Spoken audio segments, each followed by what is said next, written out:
கோவை மாவட்டம் மேட்டுப்பாளையத்திலிருந்து நமக்கு நாமே நடைப்பயணத்தை தொடங்கிய திமுக பொருளாளர் மு.க.ஸ்டாலின் தம்மை வரவேற்ற விவசாயிகளிடம் குறை கேட்டார். நமக்கு நாமே விடியல் மீட்பு பயணம் மூலம் மு.க.ஸ்டாலின் அனைத்து தரப்பு மக்களையும் சந்தித்து கலந்துரையாடி குறைகளை கேட்டறிந்து வருகிறார். அதன் ஒரு பகுதியாக கோவை மாவட்டம் மேட்டுப்பாளையத்தில் ஸ்டாலின் இன்று தமது பயணத்தை தொடங்கினார். வழிநெடுகிலும் பொதுமக்களிடம் கோரிக்கை மனுக்களை பெற்றுக்கொண்டார். அங்கிருந்து காரமடை வழியாக வையம்பாளையம் வந்த அவர் விவசாயிகள் சங்க தலைவர் நாராயணசாமி நாயுடுவின் நினைவிடத்தில் மலர் வளையம் வைத்து அஞ்சலி செலுத்தினார். பின்னர் செல்லமுத்து தலைமையில் ஸ்டாலினை சந்தித்த தமிழக விவசாயிக சங்கங்கள் நிர்வாகிகள் நாராயணசாமி நாயுடுவுக்கு மணிமண்டபம் கட்ட வேண்டும் என்று கோரிக்கை விடுத்தனர். தரவணம்பட்டி சென்ற ஸ்டாலின் அங்குள்ள தனியார் மென்பொருள் நிறுவனத்தில் பணிபுரியும் பொறியாளர்களிடம் கலந்துரையாடினார். அப்போது பொறியாளர்கள் அவருடன் செல்ஃபி புகைப்படம் எடுத்துக்கொண்டனர்.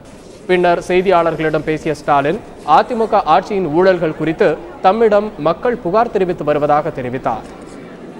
ஜெயலலிதா ஆட்சியில் நடக்கக்கூடிய குறைபாடுகள், அவங்க வாங்குற கமிஷனு, அவங்க ஊழல் எல்லாத்தையும் சொல்லிட்டு இருக்காங்க, எல்லாத்தையும் கேட்டுட்டு இருக்கோம்.